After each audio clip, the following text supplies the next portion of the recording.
brevemente que nós vamos refletir sobre o amor.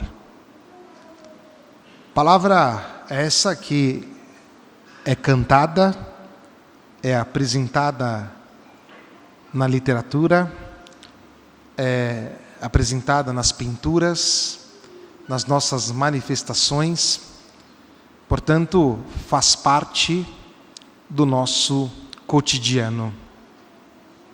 E para nós, muitas vezes, pensar o amor pode parecer muito difícil, sobretudo porque nós vivemos, especialmente no Brasil, uma cultura muito sentimental, na qual nós tendemos a identificar o amor com o sentimento.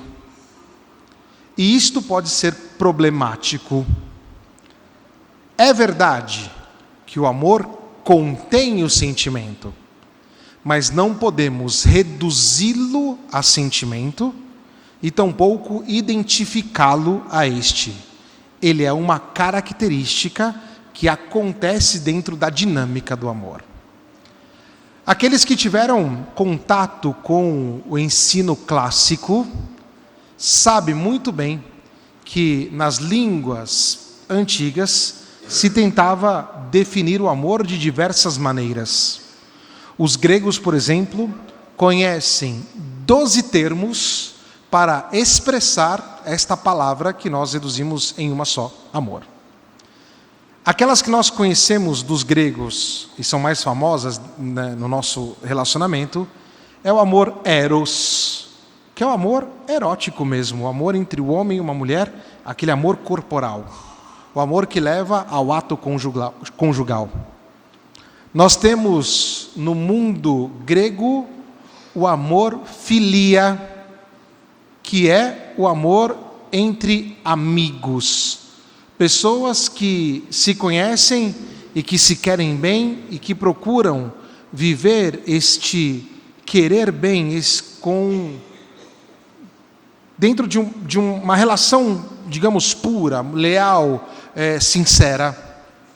E nós vamos ter o top do amor, que é o amor ágape, que é aquele amor que se dá completamente, dá tudo de si mesmo para o bem do outro e para a vida do outro.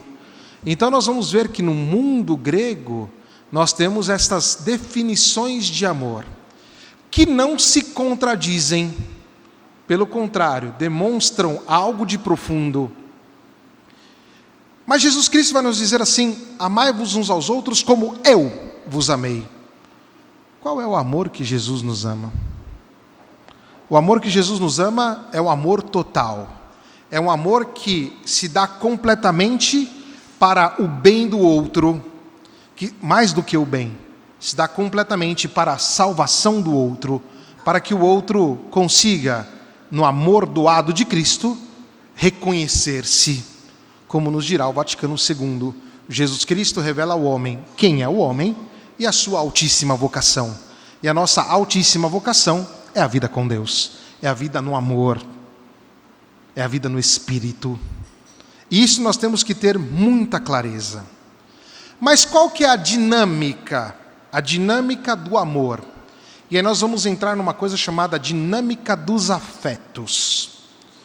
Nós estamos no mundo e tudo aquilo que acontece na nossa realidade, de alguma forma nos toca, nos transforma, nos modula. E nós vamos perceber que uma primeira manifestação do amor é o amor exterior. Atenção, antes de eu continuar na dinâmica, eu preciso definir o amor, que eu ainda não defini. Eu falei das questões gregas, ou das definições gregas, mas a definição de Santo Tomás de Aquino é: o amor é o dom de uma presença. Atenção, amor é substantivo. Eu já falei várias vezes homilia sobre isso. Amor é um substantivo e a definição é o dom de uma presença, que é diferente de amar. Amar é verbo. E a definição de amar é querer um bem para o amado. Tá claro? Tenha claro essas duas definições na sua cabeça. Amor é o dom de uma presença E amar é querer um bem para o amado. Muito bem. Agora vamos entrar na dinâmica dos afetos, em que nós vamos perceber como é que o amor se manifesta.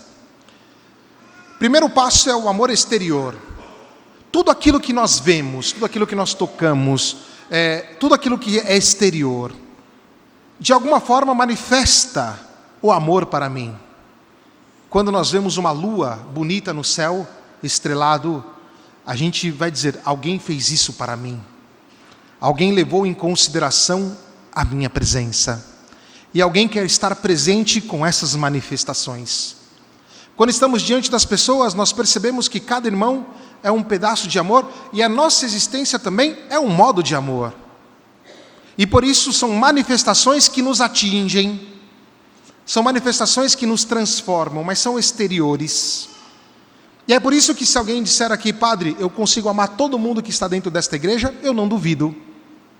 Mas aí nós temos que entender qual é a intensidade deste amor. É um amor meramente exterior, que reconhece o fato de que todos aqui são filhos de Deus, amados pelo Senhor e que querem viver uma vida grande? Ou simplesmente é um fruto de um sentimento? Acredito que não seja isso. Portanto, o amor, ele olha aquilo que é exterior. E aí o amor tem um segundo passo. E olhando tudo que é exterior, nós podemos pensar a São Francisco, né? São Francisco de Assis amava a natureza, entendia tudo como uma manifestação de Deus para ele. Não era um romance, não era uma coisa sentimentalzinha, não. Era concreto, ele percebia Deus em tudo. Percebia, por assim dizer, o DNA do Senhor nas coisas. E por isso cuidava muito bem das coisas, porque entendia que tudo aquilo que Deus deu para ele, deu para a salvação dele. Esta é a frase de Santo Inácio de Loyola. Ou seja, usar as coisas que Deus nos deu porque são boas e nos foram dados para a nossa salvação. Portanto, tudo aquilo que é no exterior é bom. Tudo aquilo que é exterior foi dado por Deus. E nós nos alegramos com isso. Mas nós vamos perceber que o amor também se manifesta no nosso interior. Existem pessoas e realidades que pertencem ao nosso mundo interno. E ali começamos com o papai, com a mamãe, com os amiguinhos, com os nossos parentes, e eles vão constituindo o nosso mundo interior. E mesmo sem ver a pessoa, eu percebo a presença dela. Então eu posso estar num outro país, e nós brasileiros usamos a palavra lindíssima, podemos dizer estou com saudade. Quando no exterior me perguntavam como é que você define a saudade, eu sempre defini a saudade como a percepção de uma presença que nos falta.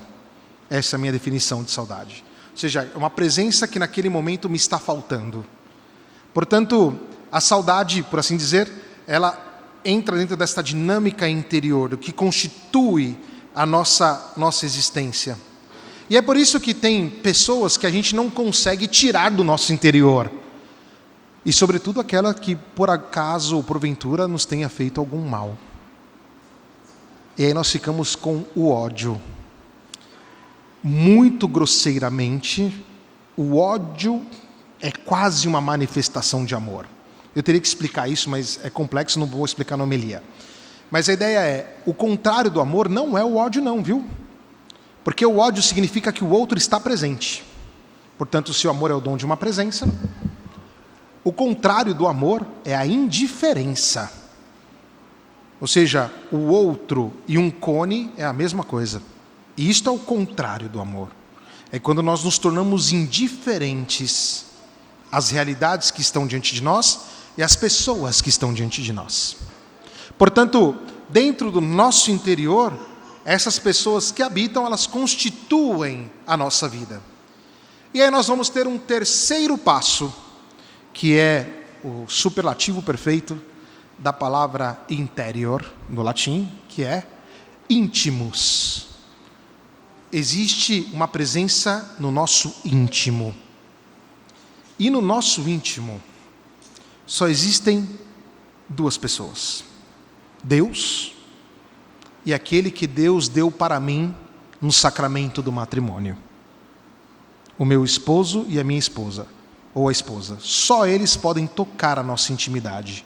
Por isso que o relacionamento entre homem e mulher é um relacionamento que explica todo o amor. Porque, ao mesmo tempo que ele é íntimo, ele também é interior e ele é exterior, ele é completo. Portanto, dentro de nós existe esse ponto de intimidade, este ponto onde Deus está, e que só uma pessoa consagrada a mim pode tocar, e portanto me leva a compreender a presença de Deus. Tudo isto aqui é a dinâmica dos afetos e como nós acolhemos o amor nas suas diversas manifestações. Agora podemos pensar o contrário. É exatamente porque percebemos o nosso íntimo, a presença de Deus, é que nós conseguimos amar todas as coisas. Amai-vos uns aos outros como eu vos amei. Jesus Cristo amou-nos completamente, porque por meio dele todas as coisas foram criadas para nós homens e para a nossa salvação. Ele não se refuta em dar absolutamente nada a nós e não nos trata fazendo cálculos. O Senhor se doa plenamente, se doa completamente, e a medida do nosso amor agora é Cristo. A capacidade de nos doar sempre, dentro de uma novidade, nos doar sempre, trazendo conosco a luz que Ele nos dá. E esta luz que recebemos, nós transmitimos para aqueles que estão diante de nós. A primeira leitura, contamos as maravilhas que o Senhor Deus fez para nós. E qual que é a maravilha? Quando nós percebemos que nós somos amados por um amor infinito, que é o amor de Deus. Este amor que está presente em nós, na nossa intimidade, e que nos permite ver toda a realidade com uma novidade, com esta luz nova que é a luz de Cristo, que quando incide, transforma, nos converte. Portanto, nós não trazemos o amor, que é a luz de Cristo, que nos foi dada, para colocar debaixo da cama, vai nos dizer uma outra página do Evangelho. Jesus Cristo espera que nós manifestemos esta grande graça do amor dele para todos os que estão diante de nós. Espera que nós manifestemos este amor no nosso modo de agir com as coisas que nos foram doadas, com as coisas que foram dadas por Deus para nós e que cuidamos com amor. E, portanto, a nossa medida é outra medida. Não é a medida do sentimento ou da redução do amor a sentimento, porque hoje eu posso sentir e amanhã eu posso não sentir. Não é a redução do nosso amor ao nosso querer, à nossa mesquinhez, à corrupção, ao poder, ao simples deleite. Não. O amor é uma capacidade oblativa enorme. E esta capacidade oblativa enorme nós encontramos de maneira profunda e plena na Eucaristia. Jesus Cristo se doa a mim e a você, e Ele não nos pergunta o nosso estado. Imagina se Jesus começasse a fazer cálculos para se doar a nós. Ele não se doaria, né? Vamos falar a verdade.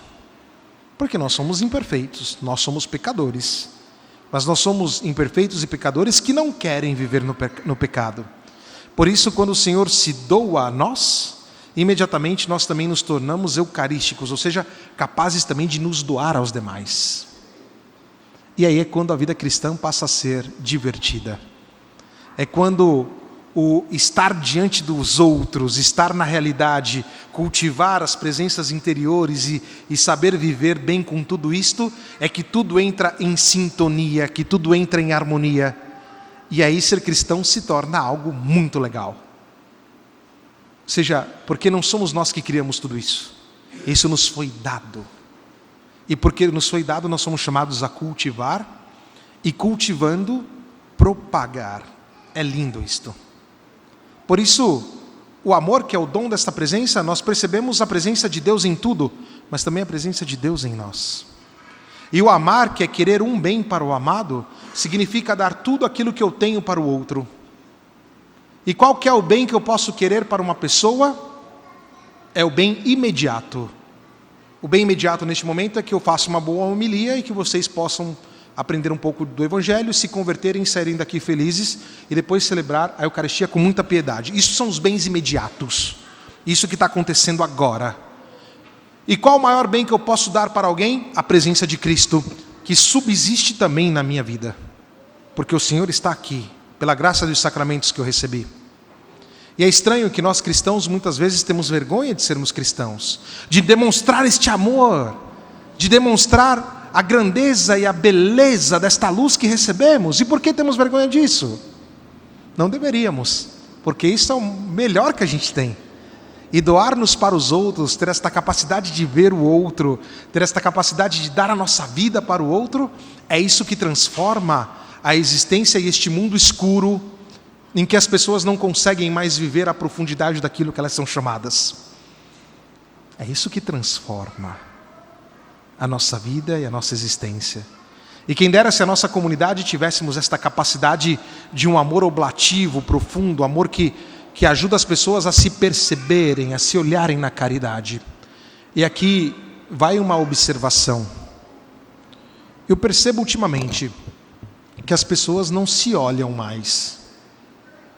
E eu estou falando agora aqui para a comunidade cristã. Percebo que esposo e esposa se olham um pouco. Queridos irmãos casados, é necessário se olhar no olho e comunicar a nossa presença, e com isto a presença de Cristo.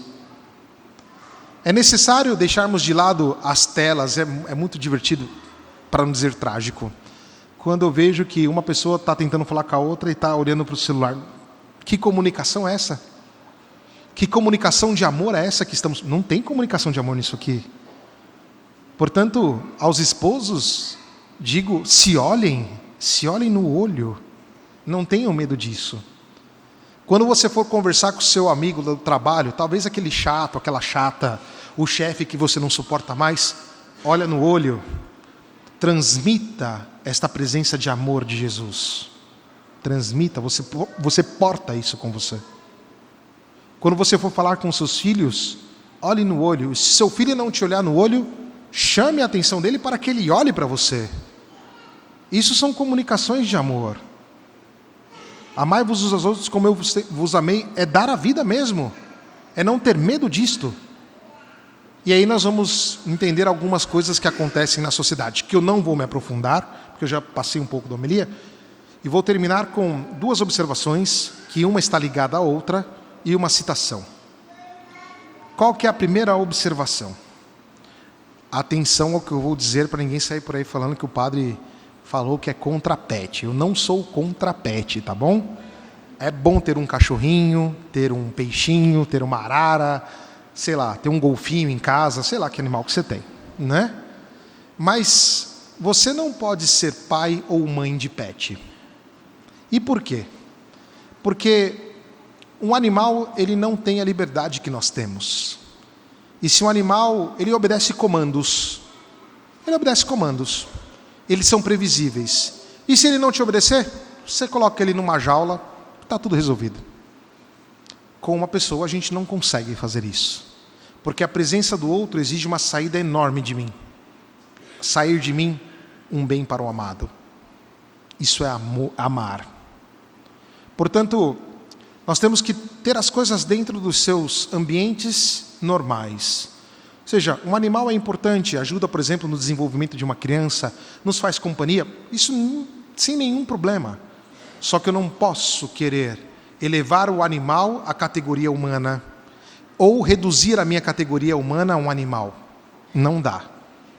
E o mundo está pregando umas paradas assim, e a gente tem que ficar esperto. Qual que é o ápice disso? Bebê reborn. Vocês dão risada, né? E por que o bebê reborn? Porque é o máximo do egoísmo. O bebê reborn não chora. O bebê reborn não pede para amamentar. O bebê reborn eu posso jogar no lixo. Uma criança não. A presença do outro não. Essa coisa do bebê reborn, ela é preocupante porque ela revela o estado de saúde da sociedade em que estamos vivendo. As pessoas não querem mais ter relações verdadeiras. Muito por causa de tela, mas sobretudo porque se perdeu a capacidade cristã de amar. De amar como Jesus nos amou, dando-se completamente. Parece que nós queremos tirar os outros da nossa frente, criando fantasminhas, bonequinhos, dando nome às coisas que são erradas, para entrar em relação. Gente, Não dá. Nós cristãos portamos algo diferente. E termino com a frase de São João da Cruz. Lindíssima frase. No entardecer da nossa vida, nós seremos julgados por quanto fomos capazes de amar. Faça essa pergunta. O quanto você está amando? O quanto você entende o que é o amor? Que Maria Santíssima nos ajude. Que assim seja. Amém.